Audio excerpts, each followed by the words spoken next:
The purpose of today's lesson is to apply what we've learned with the laws of exponents to some word problems. So let's take a look at the following problem. You're asked to multiply these four numbers, a half times 15 times 18 times 1/5. Let's say no calculator. What would be a good strategy?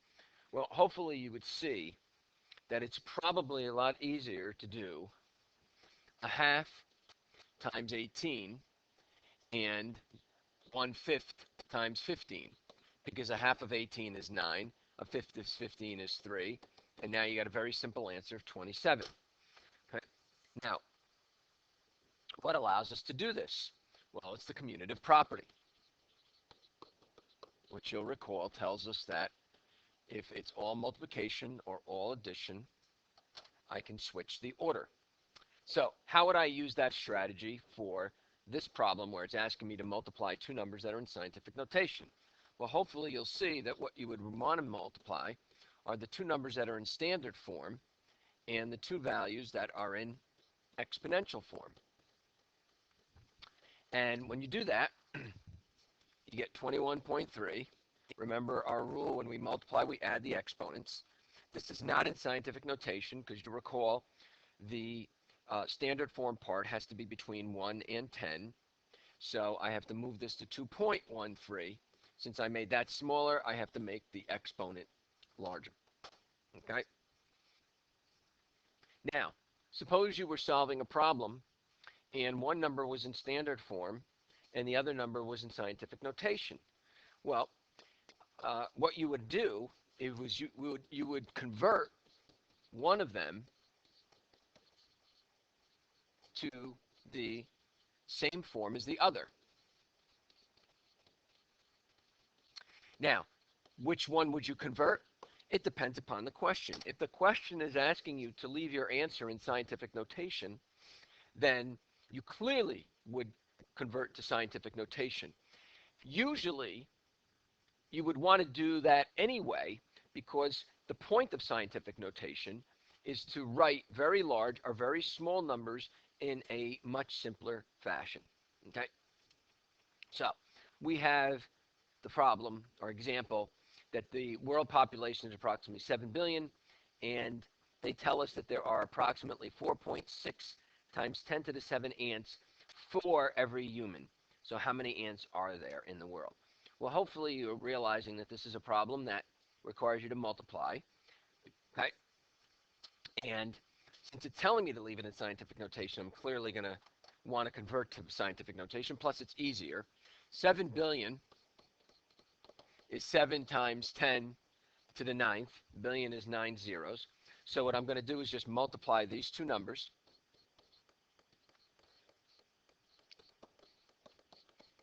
We're going to use the strategy we used before, which is to use the commutative property.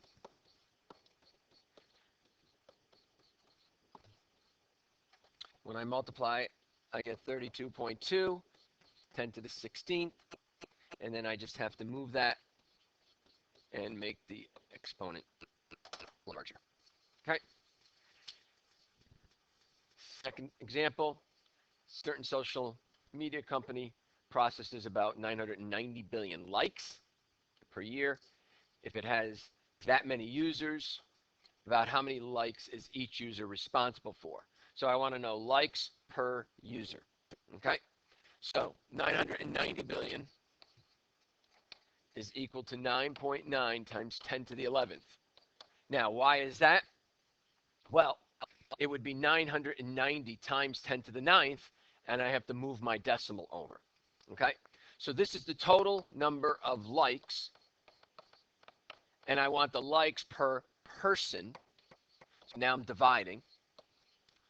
When you divide 9.9 by 8.9, it's approximately 1.1. And when you divide, you subtract the exponents. This is in good scientific notation.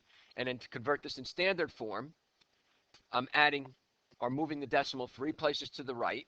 So I move it once to the right and add 2 zeros. Okay?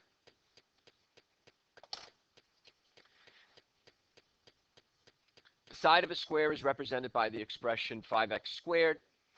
what is the expression for the area of the square? Well, that's telling me to do 5x squared squared, which is 25x to the fourth. Okay? The speed of light is 300 million meters per second. The sun is approximately 1.5 times 10 to the 11th meters from Earth. How long does it take it to get there? Now, to do these problems, remember your formula of distance equals rate times time. So, speed is my rate, and the sun is approximately this far from Earth, so that's my distance. I'm looking for time. So if I want time, time is equal to distance divided by rate. So 300 million is 3 times 10 to the 8th power. Count the zeros. My distance divided by my rate will give me my time. It's 0.5 times 10 to the third, which is 5. Now I've made this larger, so I have to make my exponent smaller. And in standard form, it's 500 seconds. One of the other strategies you can always use with these problems is think about what you would do if these were nice, easy numbers. The speed of light is 300 meters per second. The Earth is 2 meters away. So how long does it take to get there? Okay? Sometimes that makes it easier to understand what to do. All right?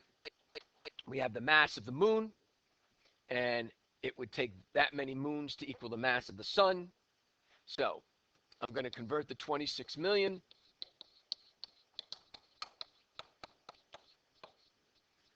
okay, determine the mass of the sun. So the mass of the moon is this. It would take 26 million of them to get the mass of the sun. So hopefully you're realizing you're going to multiply.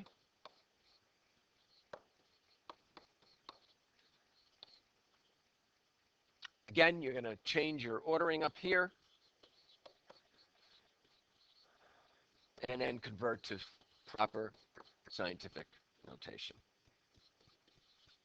Okay?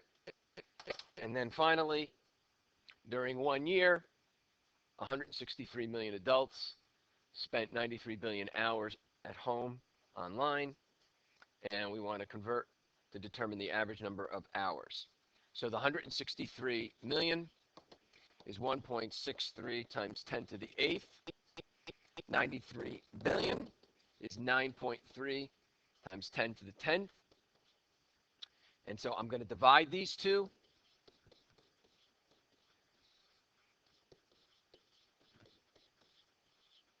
And I get approximately 5.7 times 10 squared, which is 570 hours.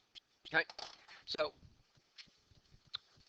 even though these problems are involving numbers in scientific notation, you want to use the same strategies that you've used to understand, parse through your word problems, and make sure you understand what operation is being asked of you, and then use your laws of exponents to solve.